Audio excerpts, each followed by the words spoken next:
Nice. All right. Think of an instructional challenge you faced with a student or groups of students this past year. I think one of the major challenges that I had to face was looking at what my students actually needed to learn as opposed to what the curriculum was telling me I should be teaching them. That was something that I struggled with, and I didn't think that I realized I was struggling with it. I couldn't figure out why I was so frustrated. I felt like my small groups weren't effective. I felt like I wasn't helping them. They weren't getting where they needed to go according to the curriculum. And then I would look at their IEP goals, the ones that had IEPs, and even the ones that didn't. I was like, it finally dawned on me. I was like, this is not. I've been told on more than one occasion that you need to meet the kids where they are, but I Yeah. think that that's one of the first things you forget when you start teaching. You should you just look at the curriculum and you're like, okay, well, this is where they should be from if someone asks, and this is the score that they should have. And so you kind of throw everything out the window that you're seeing right in front of you. So I'm teaching summer school right now, if I can use that as Yeah, an example, yeah. and the curriculum has a lot of, it's they should be using a lot of oh, we're going to read this book and ask a lot of questions. And so I was like, well, those are good lessons. That's fun. I'm teaching kindergarteners rising into first grade. They don't know what questions are, and they don't know what the question words are. So the curriculum, the lessons are solid, but I've had to put those aside. And we're doing things where it's I'll put question words on plates and they have to walk around the room. I'm like, where's how? And they'll find how. And then I'll put I found these crazy pictures, like a dolphin with a cow jumping next to it. Things that I have obvious questions, like why is the cow in the water? Yeah. And so I'm also learning that they're still learning English question sentence frames. When they ask their questions, the words are very misordered. It's obvious what they're trying to ask. So I started that during the school year, but really looking at what your kids need, it feels scary because it feels like you're not doing your job, because you are, but that's what I realized, that is my job. I cannot teach a lesson about compare questions, ask questions about what the photograph is teaching you. Well, if they don't know what the question words are or what that looks like, that's hard. So that's what they need to know. That was probably my biggest challenge. Okay. So do you feel like you've overcome that? Do you feel like you're almost like on a victory side of that? It's a process. I'm excited for the next school year because I feel much more mentally prepared to defend my instructional choices. If I had to, if someone said, well, oh, this, maybe their map score isn't where it's supposed to be, I feel much more confident saying, well, okay, this is why, and this is why I'm instructing them. Okay. I can't teach them about hundreds because they don't still have one-to-one number correspondence. So that's where we are. And I feel much more confident that doing that and not stressing about doing that will actually give me more time to also focus on the kids who need enrichment. Yeah. Because it's what do they need? Yeah. Okay, well, you need one-to-one correspondence, but this friend is ready for 4-digit addition. So I guess I wouldn't say victory, because it's in your head, it's always this is going to be so great and so easy. And then you hit the ground and you're like, whoa, whoa, whoa, whoa, whoa, hang on. So, but I do feel much more confident about what I'm going in. I'm actually going to see what they need. Because even with assessments I used to use, I would still be like, okay, well, that was great. I have this data, but this is what I have to teach them. It's no, that was the point of giving them the pre-assessment. It doesn't, the curriculum's a helpful guide. What do they actually need? So yes, I do feel good. I'm ready to do that for the kids that I have this next year. Really meet them where they are. And I think the example that you had for summer school and just seeing what they need to learn and then looking at their needs and making the lesson about questioning kind of speaks to what you were saying. Do you think they were successful or more successful with questioning after you made that adjustment?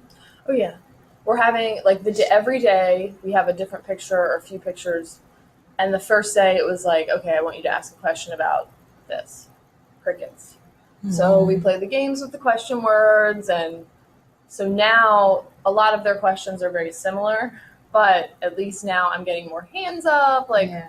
why is that bird upside down? Or where did they come from? Like, we're not, every day they get a little bit better, and every day they're using, like, I have the words up on a list on the board. Yeah.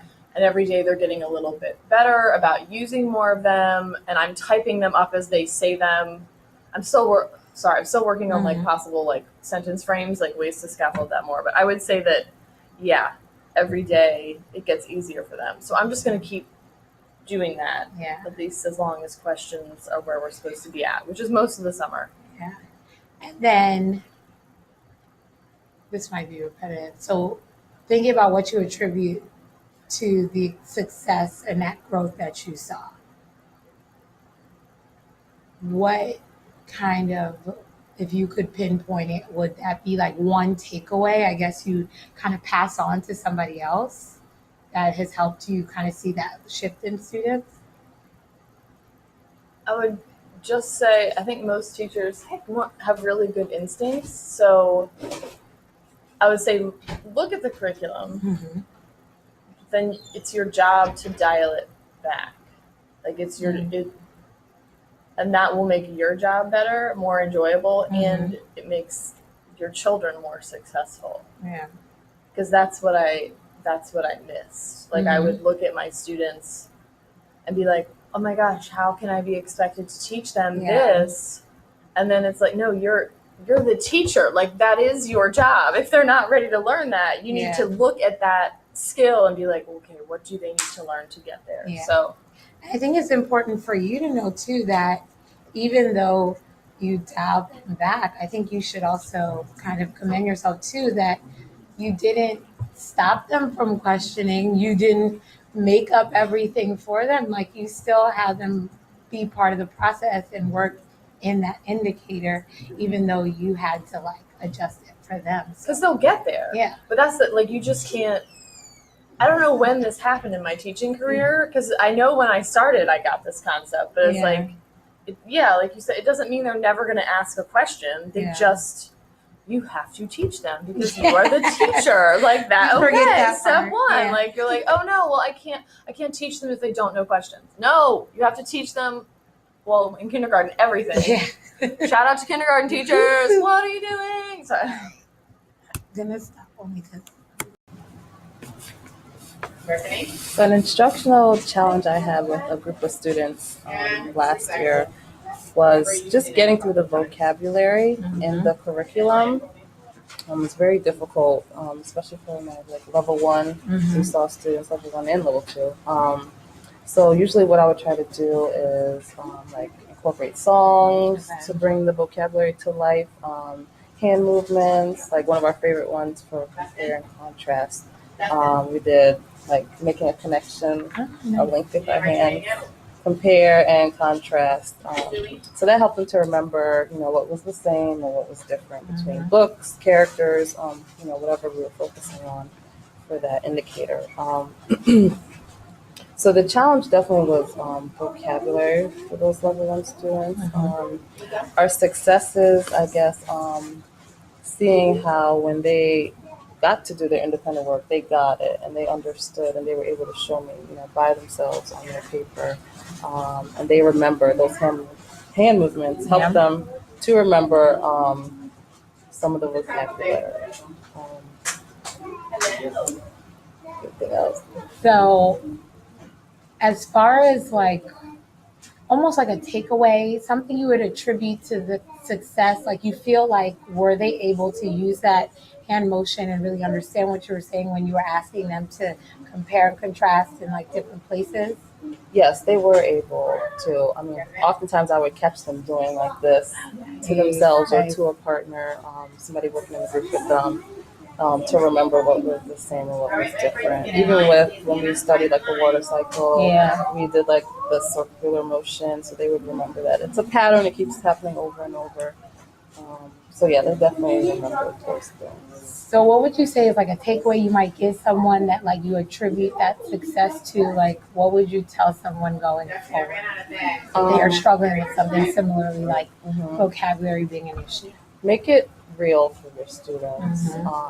Put some action in it related to their real life, and that'll definitely help them to remember and apply it in other environments. Yeah. And then, like, what do you think, or how do you think you and your students grew throughout this, like, back and forth challenge and success story? They grew because they were able to just apply it to other places. It helped their memory, they remembered, and they were able to apply it. And how did you grow? I learned that, I've always learned that there are different ways that students learn, but this was like real for me. Like, I actually saw how if you add some movement in related to their real life, they will catch on to it and they will be able to use it in other places. All right. Thank you, Miss Seeley, for making the magic happen. You're welcome.